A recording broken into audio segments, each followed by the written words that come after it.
The Polycom CMA desktop enables widespread adoption of visual communication anytime, from anywhere, on any internet-connected Windows PC with no subscriptions or monthly fees. With CMA Desktop, the worlds of personal video and enterprise telepresence are now unified in a powerful standards-based platform. Deployed from the Polycom CMA 5000, the CMA Desktop connects with all standards-based immersive, room, and personal telepresence solutions, as well as video conference systems, conference bridges, recording and streaming servers, and other CMA desktops. Choose a presence-enabled contact or your most recent calls. Search the integrated directory to add people and resources. Then simply click the call button and you're connected to receive HD video, HD voice, and multimedia content in full native resolution. View the call in full screen or window modes. Share content by simply clicking the Show Desktop icon. Receiving content from other participants is just as easy. Choose layouts on the conference bridge, initiate an IM session, or mute for privacy. With the Polycom CMA Desktop and CMA 5000 management application, organizations can deliver the power of visual communication to employees, partners, and customers securely in high quality with incredible scale. The Polycom CMA Desktop. Find out more and view a demonstration today.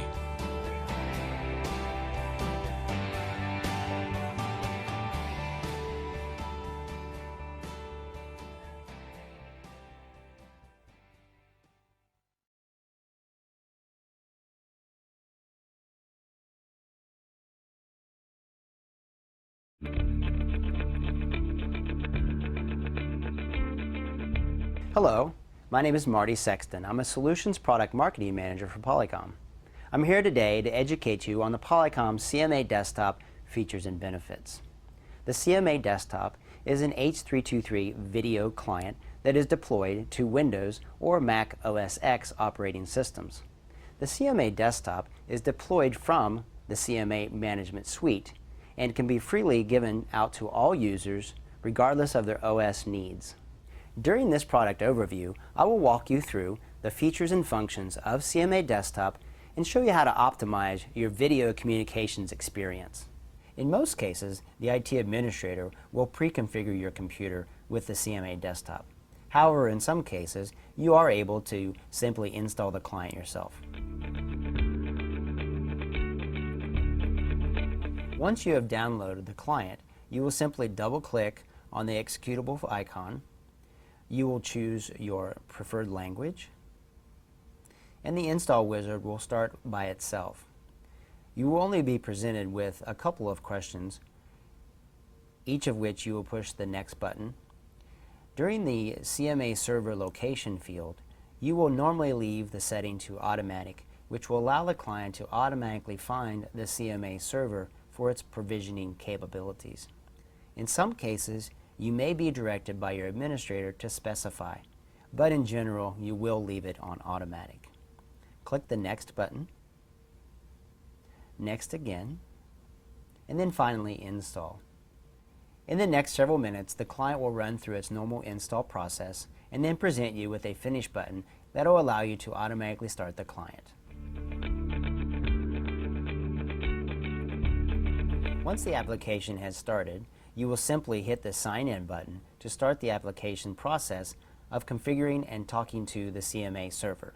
Once you've hit the Sign In button, the CMA Desktop will be up and running and ready to use.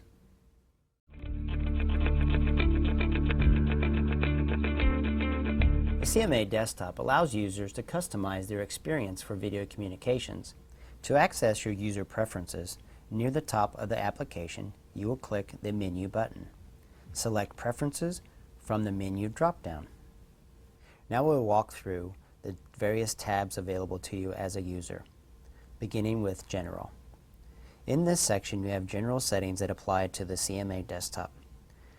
Special note are items such as auto answer and mute auto answer. These two settings allow you to automatically accept a call and, for security reasons, automatically mute that incoming call.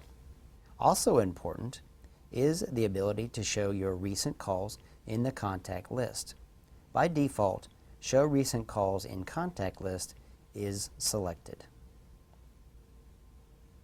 Moving on to the sign-in process. During our install wizard, you notice that we left our settings to automatic. If you are required or requested to change the IP address of the CMA server, you would do that here by specifying and entering the IP address. For this purpose, we will leave automatic setting. The other important setting here on this tab is the sign-in using network credentials. Because my director has added me to the Active Directory list for CMA Desktop, I am able to use single sign-on, or commonly known as network credentials, to sign into the CMA Desktop. Let's move on to video. This is where you would point the CMA Desktop to a specific or even embedded USB camera. For the purpose of this demonstration, I am using the integrated camera shown here. There may be other camera inputs available to you at any time based on the USB cameras connected to your computer. You are able to send your video to a full screen if you have a second monitor. You are also able to place calls without a camera, so in essence having voice over IP using CMA Desktop. Also listed here is the ability to use DirectX as your hardware accelerator, and new in version 5.0, the ability to send and receive 720p video by checking this checkbox. In the Audio tab, you are able to select your input and your audio output devices, as well as receiving audible alerts when certain situations are satisfied within the CMA Desktop. There is also a very handy diagnostic tool called Test Audio Devices. The Test Audio Devices will tell you whether your microphone is picking up voice or other surrounding sound. There are also two diagnostic buttons used for device audible alerts. Clicking Start will enable those audible test cycles. The Network tab will allow you to throttle the call speed down to something more appropriate based on your bandwidth environment. For instance, if I am at a hotel, at my home, or even a Starbucks, I can choose to take a call at a lower speed than what has been provisioned for me. In the Alerts section, this gives you the customization of audible alerts and visual alerts for things such as when one of your contacts come online, go offline, or even when you're receiving a message. They will give you the ability to have an audible or a visible alert based on those stats. Presence is very typical among instant messaging clients, and this is where you would set the preference for when the system would show an idle state to other users. The other section is the ability to automatically accept an invitation to be added to someone's contact list. By default, this is turned off, but you may want to have that checked so that users aren't prompted with an invite. The Messages tab shows you how to configure settings for instant messaging or chat. You can have the enter button send the message, you can have the time and date stamped with the message, and so on. In the Processor section, the CMA Desktop evaluates the hardware capabilities of your computer and then checks each feature function listed. If the function is capable, you will get a green check mark by that function. By default, at the lower half of the tab, you will see that the processor performance is based on a balanced setting. You can choose to pick the CMA Desktop or other applications for the processor to favor those applications. By default, we are set to balanced. You may choose to favor the compute for the CMA desktop based on the hardware capabilities. And I have not seen any degradation in using other applications simultaneously with the desktop client. So I like to leave mine at CMA desktop. Moving to the configurations tab, you will see that these items are read-only. And they're basically for informational purposes, telling you the address of the CMA server in which you're using and your personal IP address, as well as the E164, which is the simplified dial plan for your desktop client. In the diagnostics section, there are three subcategories: call statistics, media statistics, and notification log. The call statistics will give you basic information about the call rates, the times that you have placed calls, how many calls, and how many calls you have received. In media statistics, we will see things like the rate used for video and audio, as well as any packet loss associated with that call. The notification log will give you a list of all calls that have happened on the client and will be very important if you are asked to produce a diagnostic log. By clicking the Collect CMAD Diagnostics button, you are able to collect any errors that might be occurring with your client for troubleshooting purposes.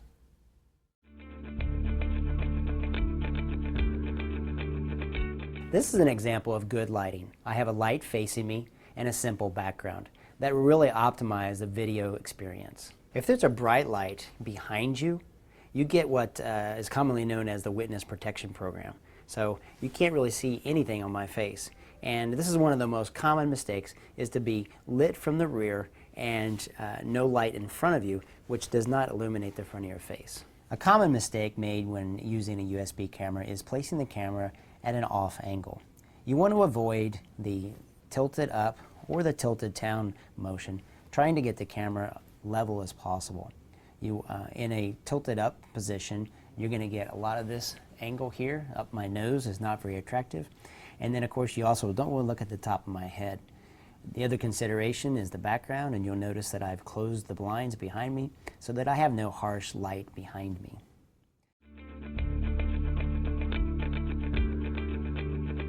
This is an example of good lighting. I have a light facing me and a simple background that will really optimize the video experience. If there's a bright light behind you, you get what is commonly known as the witness protection program.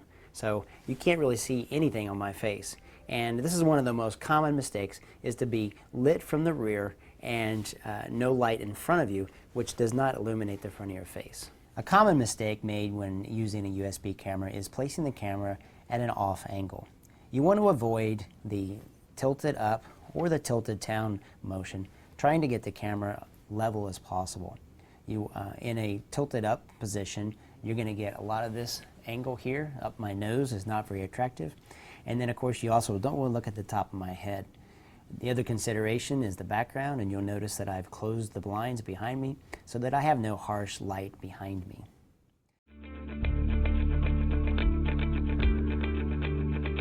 In this section, we'll show you how to place video calls to those users and devices in your contact list.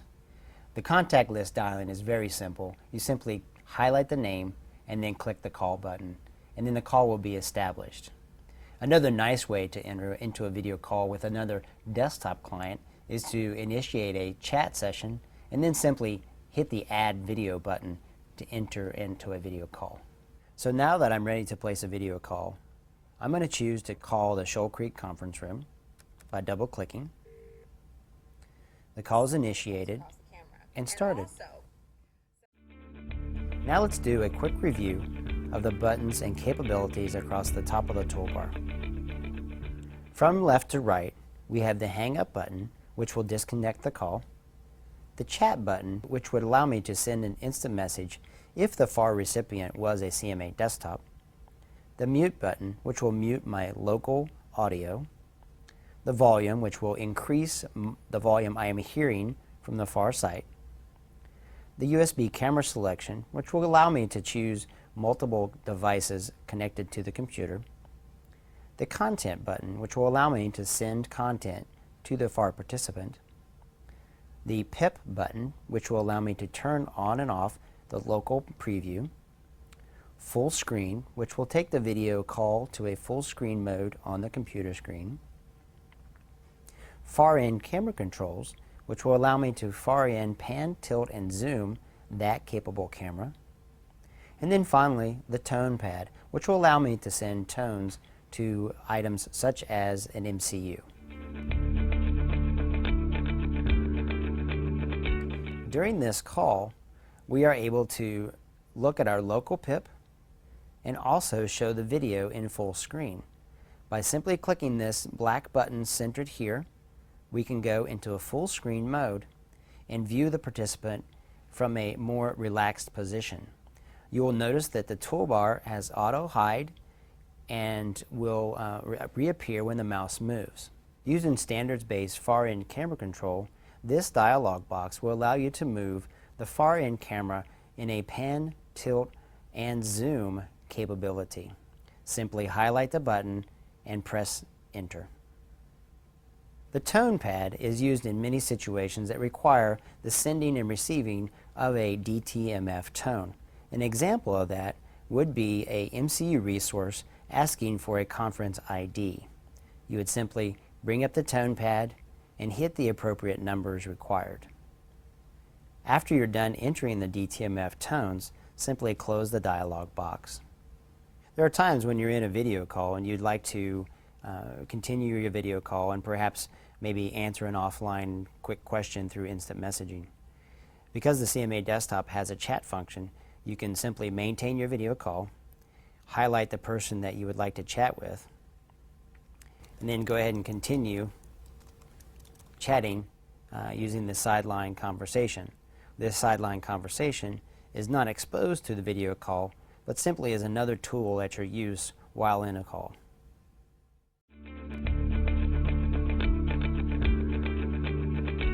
The ability to send content is very important, and it allows you ultimate flexibility in sending or receiving your desktop. The additional zoom feature really allows you to make maximum use of your desktop for sharing not only the content, maintaining that visual context, but also being able to look at things like your speaker notes or get offline answers without necessarily disrupting the meeting. I'll now show the advanced features of the content sharing tool. Pressing the content sharing tool will present you with this dialog box.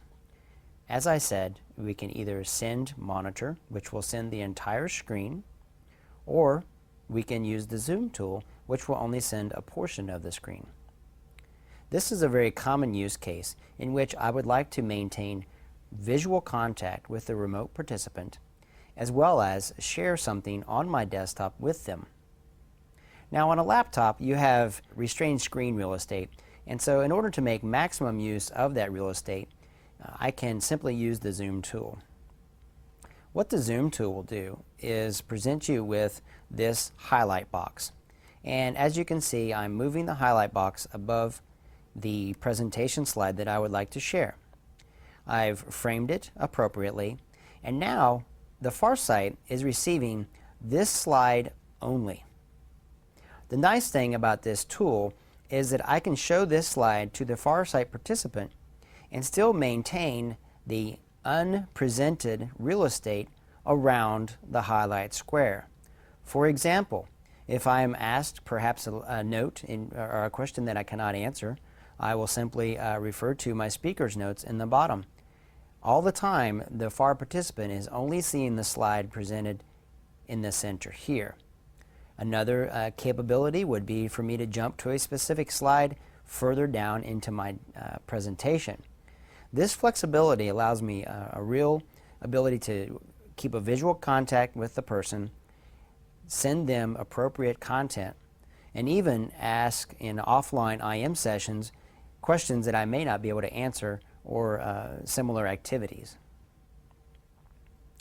Once you've presented using the zoom tool, you can simply hit the green stop button, and then you will go back into the full video mode.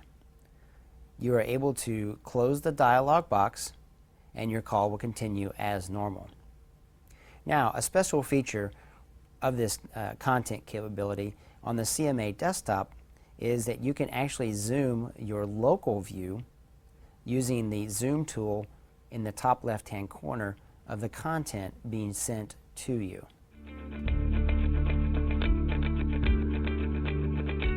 This concludes our CMA desktop product overview. I hope you have found the information I've given you helpful, and for further information please refer to our website polycom.com. Thank you.